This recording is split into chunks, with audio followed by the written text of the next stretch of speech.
રામ રામ સીતારામ જય શ્રી કૃષ્ણ જય માતાજી જય ગોપાલજી ઠાકરજણી જય જલારામજી જિનેન્દ્ર જય સ્વામિનારાયણ મહાદેવ હર હર હર મહાદેવ. કેમ છો? મોજમાં?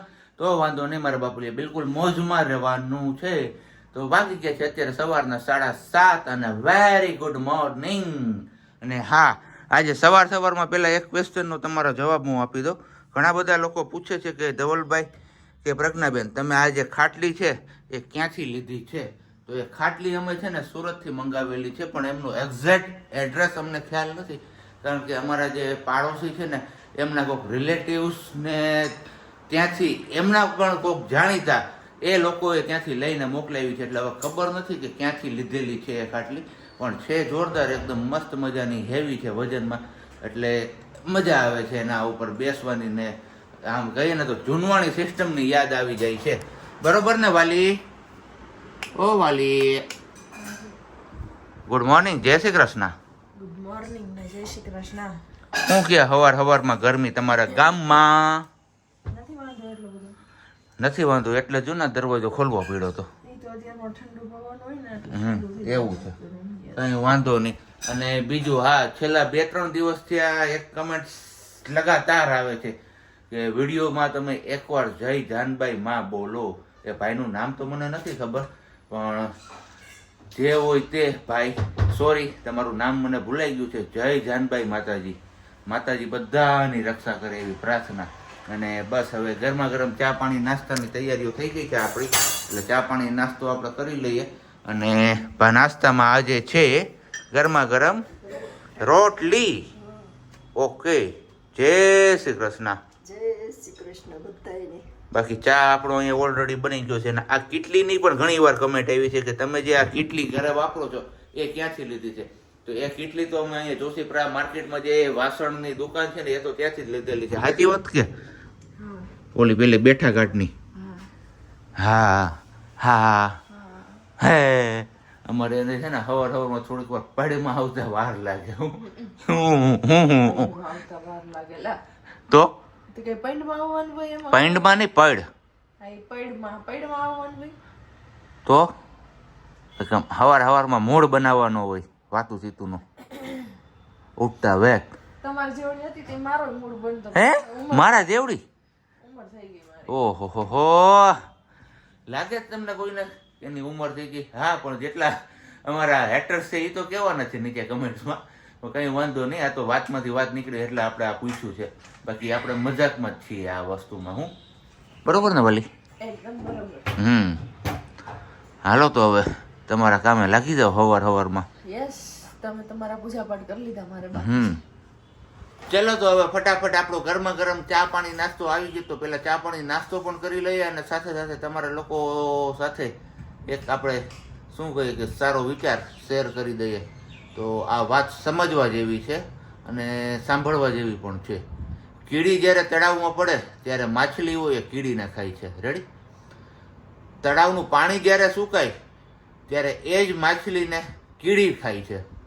તો સમયની રાહ જોવી પડે છે, મોકો તો બધાયને મળે છે. શું કેવું છે આ બાબતે તમારે? એ તમારે નીચે કમેન્ટ બોક્સમાં કમેન્ટ કરીને ચોક્કસથી જણાવવાનું છે. ચલો, બધું કમ્પ્લીટ થઈ ગયું છે. આપણે ચા પાણી નાસ્તો પણ થઈ ગયો, ન્યૂઝપેપર પણ ઓનલાઈન વાંચી લીધું છે. અને હવે બસ મારે તમને લોકોને છે ને એક ક્વેશ્ચન પૂછવાનો છે. અત્યારે જો કે તમને મારા ફેસ ઉપર દેખાતા જ હશે, સ્પેક ગોગલ્સ જે કયો એ કેવા લાગે છે, મને શૂટ કરે છે કે નહીં, એ તમારે નીચે કમેન્ટ બોક્સમાં કમેન્ટ કરીને જણાવવાનું. કારણ કે જ્યારે હું શોપ પર લેવા ગયો હતો ને ત્યારે મને વાલીએ એવું કીધું હતું કે આ ઓના જેવું લાગે, કે સુરદાસ, એ કે મોટા મોટા ડાબલા લાગે છે, એ કે નથી સારા લાગતા. પણ દુકાનવાળા ભાઈએ કીધું ભાઈ તમારે તડકામાં એ કે જવું હોય ને બહાર તો એના માટે બહુ બેટર રહેશે આ ચશ્મા, કારણ કે પેલા નંબરવાળા જે ચશ્મા છે ને એમાં પ્રોબ્લેમ થાય છે. આજુબાજુમાં જે જગ્યા હોય ને એના કારણે ત્યાંથી પવન ભરાય છે ને પછી આંખો અહીંયા ઘરે પહોંચું તો લાલ ઘૂમ થઈ ગઈ હોય. ગઈકાલે આપણે પહેલી વાર પહેરી ગયા હતા તો થોડીક રાહત રહી છે, એટલે કીધું કે ચલો વાંધો નહીં, હવે જેવા લાગે એવા. પણ આપણે ઉનાળામાં આંખોના રક્ષણ માટે તો આવું કરવું જ પડશે. હું બોલવા જતી હતી? બોલ. કાંઈ નહીં, મોતી ઉતરાઈ હોય ને પહેર્યા હોય ને એના જેવા લાગે. એવું છે? તને તો લાગે જ ને? પણ નથી સારા લાગતા. કાંઈ નહીં, હવે જો હજી એકનું એક રટણ કરીને બેઠી છે કે ભાઈ નથી સારા લાગતા, નથી સારા લાગતા. તમારે છે ને સાચા દિલથી જેવું લાગતું ને એવું તમારે સાચે સાચું કહેવાનું છે કમેન્ટમાં, ભૂલતા નહીં. અને બાકી મારા જો આ હેન્ડલ માંથી કોકે ને હવે ખબર નહીં કોણ અંદર લાવડું થયું હોય છે, આ ડટ્ટી કાઢી ગયું એટલે હવે મારે પાછી લેવી પડી ને અત્યારે ફિટ કરવી પડશે. નવરા બેઠા બેઠા માણસોને હક ન થાય, ગાડીમાં કંઈક ને કંઈક તો હરી કઈ રે જ રાખે. પણ વાંધો નહીં, હવે એમને મજા આવતી હોય તો આપણે તો બીજું શું કેવું, બરોબર ને? હા, એમની મજામાં આપણે રાજી રહેવાનું બીજું શું. તો ચાલો હવે આપણે જઈએ ઓફિસે અને પછી કન્ટિન્યુ કરશે વાલી. ચલો સાબજી જતા રહ્યા ઓફિસને. અત્યારમાં મમ્મીએ લઈ લીધું છે એક કામ હાથમાં, કેમ કે ચીકુ તમને ખબર છે કે સાબજી લાવ્યા હતા તો અત્યારે ચીકુ શેક કે એવું બનાવીને તો કોઈ પીતું નથી. આપણે ઈચ્છા છે એટલે મમ્મીને કહીશ કે 3-4 ચીકુ રાખી દઈ અને ટ્રાય કરીએ ચીકુ શેક પીવાની. બાકી બાદ મમ્મી અત્યારે એની કરે છે ઝીણી ઝીણી ચિપ્સ જેવું અને પછી અમને સુકાવીને આપણે પાવડર બનાવીએ છીએ. તમને ખબર જ છે કે આગળ આપણે સ્ટોર કર્યો છે પાવડર, તો બસ એવી જ રીતનું અત્યારે મમ્મીએ ચાલુ કરી દીધું છે આ ચીકુનું. આટલા ચીકુ છે કેમ મમ્મી? ધવલ લાવ્યા હતા જ્યુસ બનાવવા, ચીકુ શેક બનાવવા, પણ ચીકુ શેક કોઈએ પીધું નહીં અને બનાવ્યું નહીં. પછી મમ્મી કે હવે ચિપ્સ કરી સુકાઈ દો, હવે સુકાઈ છે કેમ મમ્મી?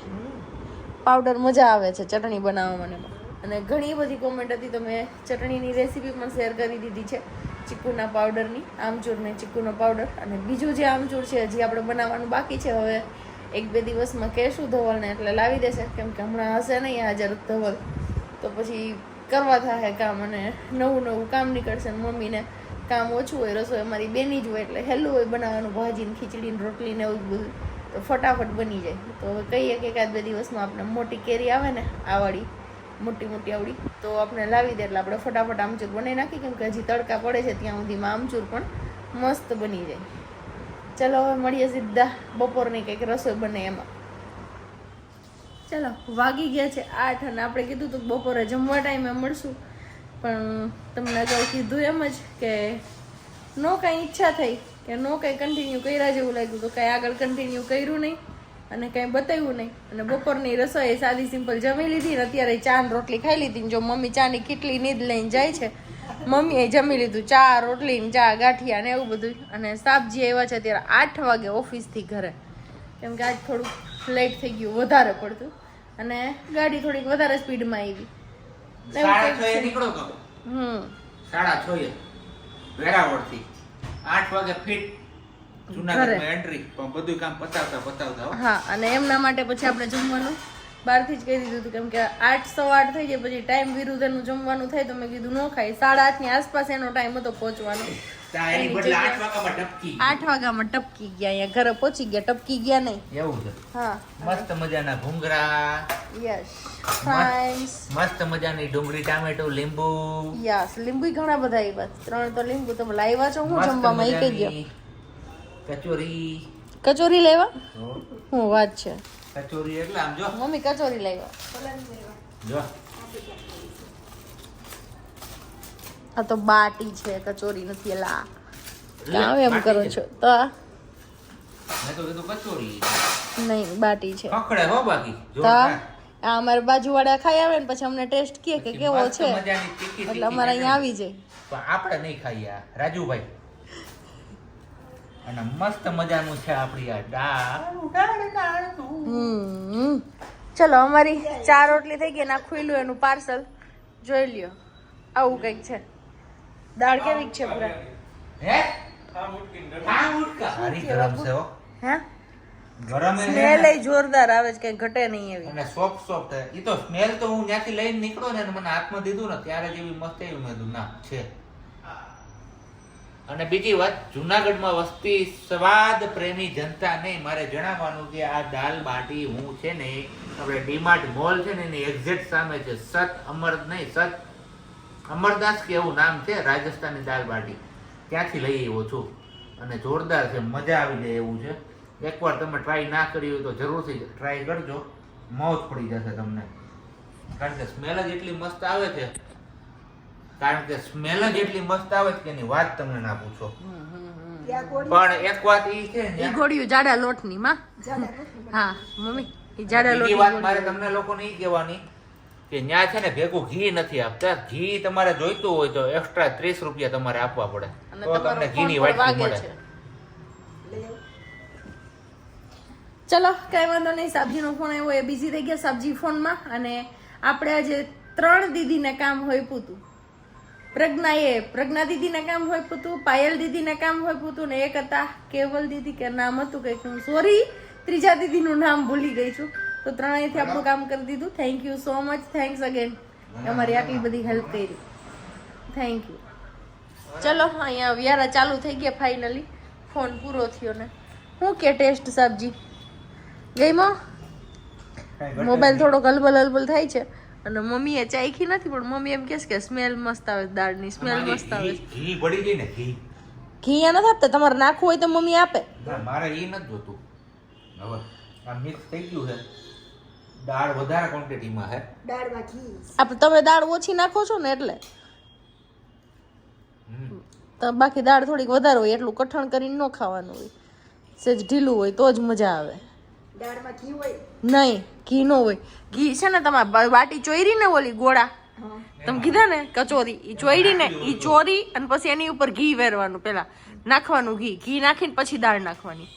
એમાં ન હોય તો રાખી દાળ ના, દાળમાં ન હોય. દાળ ઘીમાં દાળ નાખે તો પોહાય ને 130 રૂપિયા 130 છે ને શું ભાવ છે તો એમાં ન હોય. પણ ટેસ્ટ વાઇઝ ને આમ સરસ છે. એક વખત ટ્રાય કર્યા જેવી છે. મને વરિયાળી પણ એમાં આડી આવી, એટલે મેં એવી બાટીની અંદર વરિયાળી નાખી છે ને વરિયાળી મને આડી આવી મેં જોઈ હમણાં. એટલે તો કાંઈ વાંધો નહીં. ચલો હવે આજનો વિડીયો આપણે અહીંયા જ પૂરો કરીએ. મળીએ પાછા નવા વિડીયોમાં. ત્યાં સુધી બધાને બાય, ગુડ નાઇટ ને જય શ્રી કૃષ્ણ. શાંતિથી રહેજો ને શાંતિથી રહેવા દેજો.